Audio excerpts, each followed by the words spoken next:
Welcome back to Bills Nation Daily, the pulse of every true Buffalo Bills fan out there. If you bleed red, white, and blue, you're in the right place. Let's get into it. Let's be honest. When you talk about the AFC right now, it's not about who has the best running back or the best defense. It's about the quarterbacks. That's the weight class. Mahomes, Allen, Burrow, Lamar, that's the Mount Rushmore right now, and depending on the week, the order changes. But there's one team that nobody seems to want to talk about in the same breath anymore, the Cincinnati Bengals. And I get it. That defense? Awful last year. Flat out bad. But they've made some moves. New defensive coordinator, some promising draft picks, and, hey, they can't be worse than they were. That's not just hopeful thinking. That's math. Here's the thing with Cincy. They don't need an elite defense. They need a passable one. Something around the middle of the league. Because if that offense clicks, and let's not forget who their quarterback is, they become one of those teams you don't want to see in January. Even if they're the 6th or 7th seed, you don't want Joe Burrow rolling into your stadium with everything on the line. You just don't. And the narrative around the Bengals acting like they're already cooked is insane. Yes, last year was underwhelming. But let's be real. 9 wins with the issues they had was a testament to their offensive firepower. That team had holes everywhere, and still, they were knocking on the door. The AFC North is going to be chaos. Organized chaos. You've got the Ravens, who might be one of the best-built teams top to bottom going into this season. They're deep, they're stable, and if Lamar stays healthy, watch out. Add Derrick Henry to the mix, it just gets scarier. They got elite playmakers all over the place. Look at the secondary alone. Kyle Hamilton, Marlon Humphrey, Nate Wiggins, Jair Alexander. That's not a defense you want to test deep. But let's be real for a second. Do you really think Derrick Henry is going to be peak Derrick Henry this year? I don't know. He's 32 by the end of the season. He's still a force, but this might be the point where the decline starts. You can't keep putting that kind of mileage on a guy and expect him to keep delivering like he's 26. Same goes for Saquon with the Eagles. It's great to have that in your back pocket, but it can't be your only option. You got to spread the load. Now, back to the AFC North. People talk about it like it's the hardest division in football. But is it? Or is it just mediocre teams beating each other up? The Ravens are legit. We just talked about that. But Pittsburgh? Mike Tomlin will get you 9 wins, no matter what. That's a floor. But they haven't exactly been scaring anybody in January. And Cleveland? Let's just say the Browns are going to brown. The Bengals still scare me. Not the defense. Not the coaching. But Joe Burrow. That guy's Joe Cool for a reason. He can beat anyone on any given day. The only thing that stands in his way is health and a front office that doesn't always seem to know what it's doing. Signing both receivers was a win, but how they handled Trey Hendrickson and other key players was just messy. It feels like they make everything harder than it needs to be.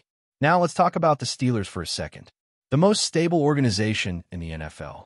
That Rooney family tree just doesn't change things unless it absolutely has to. Omar Khan's done a decent job as GM.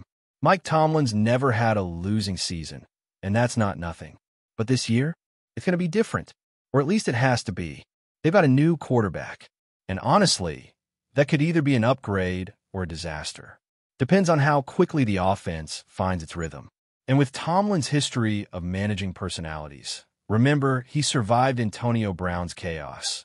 The question is whether he can manage a QB who talks as much as he plays.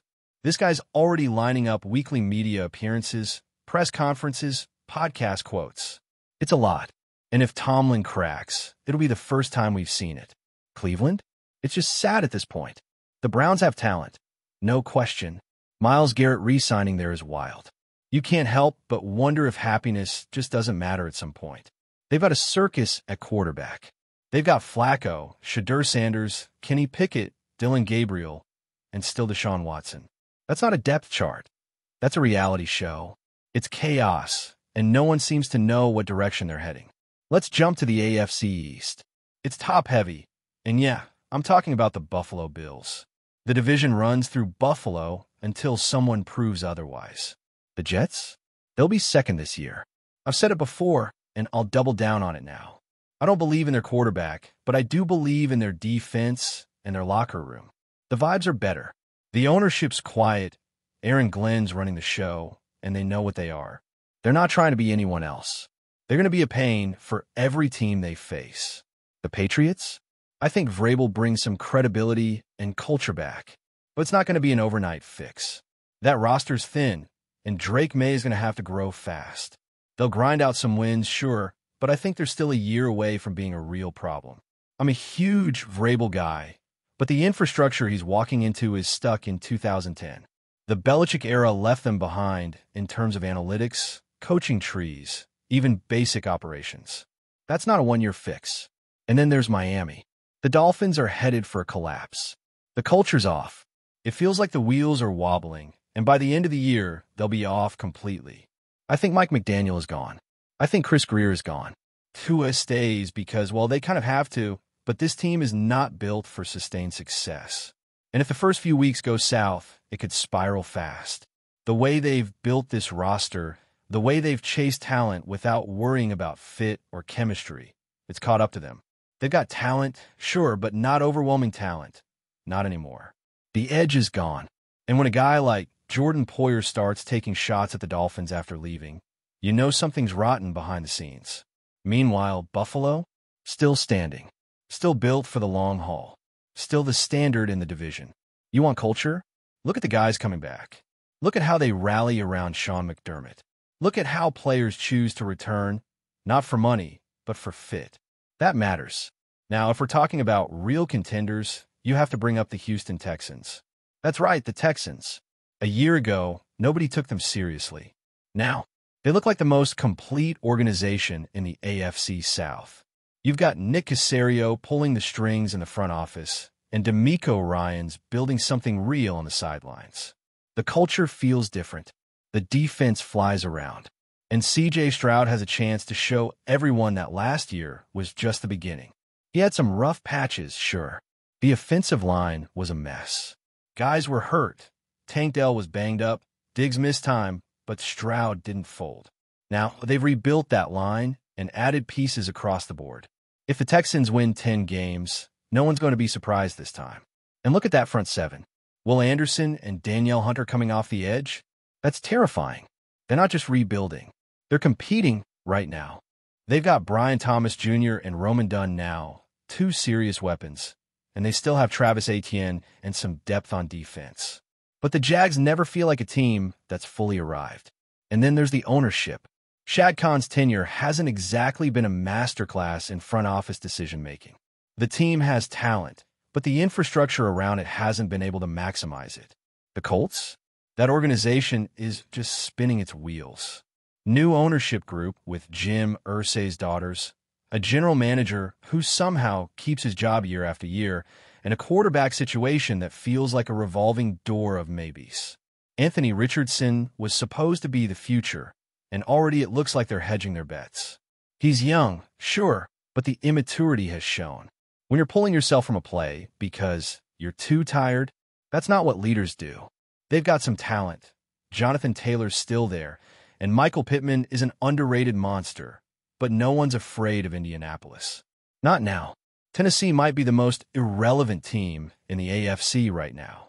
They're going to ride it out with a rookie quarterback, see what Cam Ward can do, and probably start tearing things down by midseason. Ward is intriguing, super calm under pressure, made some big plays in tough environments in college, but this is the NFL. If there's no plan around him, no structure, he's going to get eaten alive.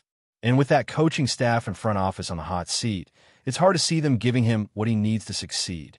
Let's go west, the AFC West, where things are finally getting interesting again. For years, the Chiefs just coasted through the division. Nobody could touch them. Now, the gap is closing. You've got three other teams all trying to make that leap.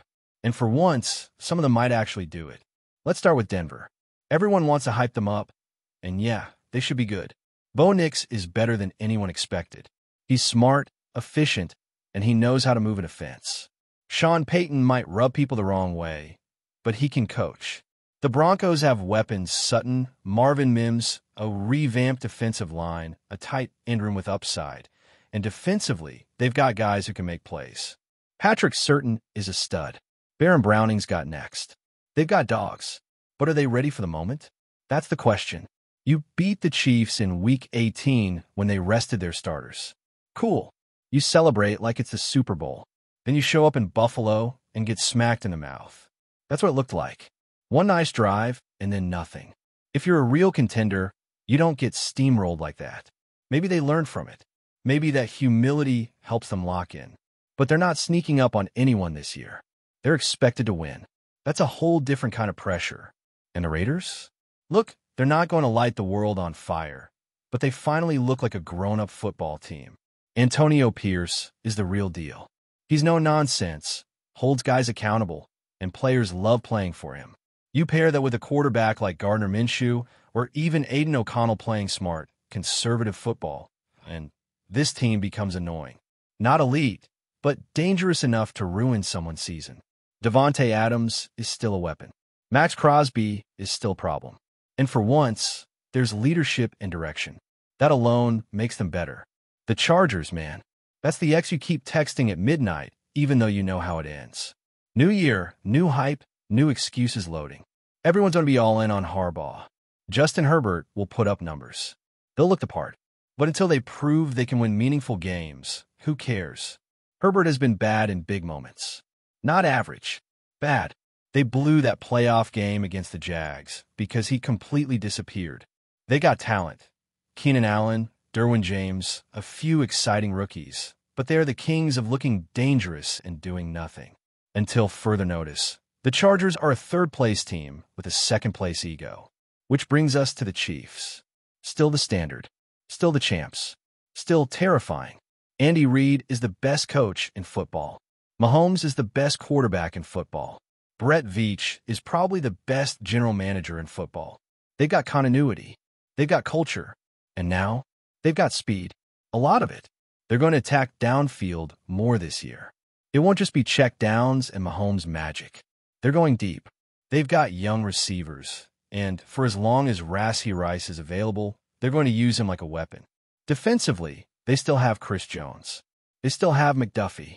They still have Spags dialing up chaos. But here's the thing. Even with all that greatness, the grind is real. This is their 7th straight year as a legit title contender. That's exhausting. We saw it with New England. Eventually, even dynasties feel the wear and tear. Maybe not in week 1, but maybe by week 12. Maybe if they're sitting at 3-3 halfway through the year, that doubt creeps in. And then there's Travis Kelce. A year ago, he looked like a guy who still had gas in the tank.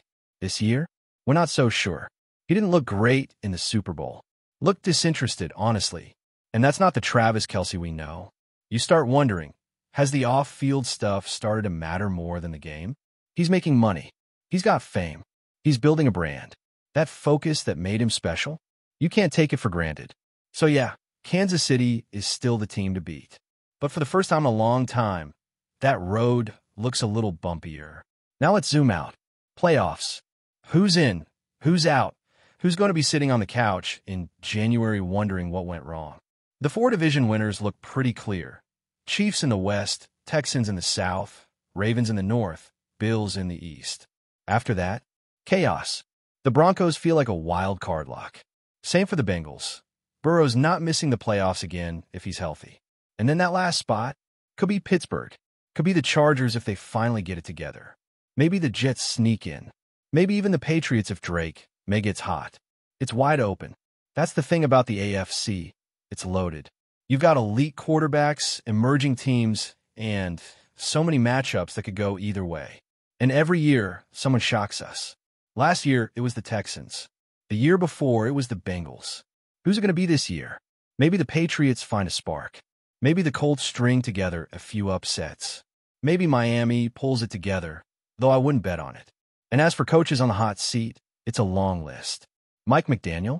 He could be out of Miami if they collapse. Zach Taylor? If the Bengals miss the playoffs again, his seat gets scorching. Brandon Staley already got run out of LA last year. Harbaugh inherits the pressure now.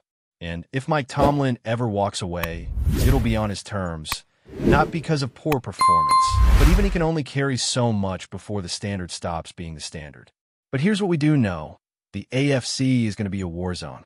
And the Buffalo Bills are right in the thick of it, where they belong. Before we dive back in, make sure to hit that subscribe button and give this video a thumbs up. Your support helps us keep delivering the latest Buffalo Bills updates straight to your screen. And hey, don't hold back.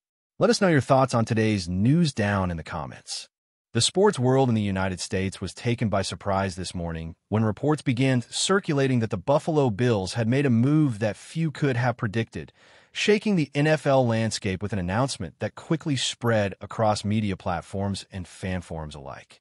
According to insiders close to the organization, the Bills have reached an agreement to bring in Detroit Lions star wide receiver AMON-RA St. Brown. The German-born sensation, who has captivated fans with his explosive play and magnetic personality since entering the league. For many, the idea of St. Brown leaving Detroit seemed almost unthinkable given his connection with the franchise and his role as a leader in one of the most promising offensive units in the league. Yet whispers suggest that Buffalo, hungry for a deeper playoff run and desperate to pair quarterback Josh Allen with another elite weapon, put together an irresistible proposal that Detroit's front office, facing complex salary cap decisions and looming roster adjustments, found difficult to ignore. The rumor is still developing, with no official statements from either team, but the noise has already created waves, sparking endless speculation about what this potential move could mean for both franchises and the league at large. If these reports turn out to be true, the acquisition of AMON-RA St. Brown by the Buffalo Bills would mark one of the boldest roster decisions in recent NFL memory, a move that could shift the balance of power in the AFC and redefine Buffalo's offensive identity heading into the upcoming season. St. Brown, who is widely recognized as one of the most consistent and dynamic young receivers in football, would immediately slot in as a premier target, complementing Stephon Diggs in a way that analysts argue could make the Bills' passing attack virtually unstoppable. Fans in Buffalo are already imagining highlight reel plays where Allen launches precise passes into tight coverage, only for St. Brown to make acrobatic grabs that turn the tide of critical games. Beyond the excitement of the field, the marketing potential of acquiring a German-born NFL star cannot be understated, as it would also expand Buffalo's reach internationally, especially considering the league's growing commitment to global audiences. The potential jersey sales, sponsorship opportunities, and increased international visibility add another layer of intrigue, making this rumor not just a football story, but a broader cultural development in the sport's globalization. Detroit fans, however, are reacting with a mix of disbelief and frustration, as St. Brown had become a symbol of the Lions' long-awaited resurgence and an emotional anchor for a team that had finally begun to shed its decades-long reputation of underachievement. Over the past 2 seasons, he has been more than just a reliable receiver. He has been the heart of the Lions' offense, showcasing a unique combination of speed, precision, toughness, and unmatched competitive drive that inspired his teammates and energized the fan base. For a city like Detroit, where loyalty to sports teams runs deep and emotional connections often transcend statistics, the idea of losing such a player feels almost like betrayal. Rumors of locker room disappointment are already swirling, with speculation that quarterback Jared Goff, who developed a strong on-field rapport with St. Brown, is among those privately unhappy with the front office's decision. Analysts are quick to point out that while Detroit may gain valuable draft capital or salary cap flexibility from the move, the intangible loss of leadership and inspiration is far harder to measure. The situation has left fans questioning the true priorities of the Lions management and wondering if the franchise is truly prepared to compete at the highest level. On the Buffalo side, optimism is quickly mounting, with social media already flooded by fan-created graphics showing St. Brown in a Bills uniform and enthusiastic predictions about what this combination could achieve in the AFC East. The division, already competitive with teams like the Miami Dolphins and New York Jets making significant upgrades of their own, would suddenly tilt heavily in Buffalo's favor if this rumor materializes. The combination of Diggs and St. Brown, backed by Allen's rocket arm, could elevate the Bills into an offensive juggernaut unmatched across the league. Analysts suggest that opposing defenses would be forced to adjust dramatically, opening opportunities for Buffalo's run game and creating mismatches across the field. Some commentators have even begun comparing the potential duo to legendary receiving tandems of the past, predicting that they could dominate highlight reels and statistical leaderboards throughout the season. At the same time, the deal could serve as a symbolic declaration of intent by the Bills front office, signaling that the window for a Super Bowl push is now and that the organization is prepared to make bold moves to ensure that goal becomes reality. The buzz is electric, and it is only growing louder with each passing hour. Still, until an official confirmation comes from either the Bills or the Lions, everything remains in the realm of speculation, and that uncertainty only adds to the sense of drama and intrigue. Reporters are scrambling for quotes from team officials, but so far both organizations have remained silent, fueling theories that the deal may be more complicated than initial rumors suggest. Some insiders whisper about unresolved contract negotiations, others hint at player preferences, and a few skeptics argue that this might simply be a strategic leak intended to test public reaction before any real decision is finalized. Regardless of its truth, the rumor has already succeeded in dominating headlines, capturing the imagination of fans and becoming the main topic of discussion across sports radio, television debates, and online forums. For now, supporters of both teams will have to wait, analyze every clue, and live with the uncertainty that comes with modern sports storytelling, where rumors can be as powerful as reality and the line between fact and speculation often blurs.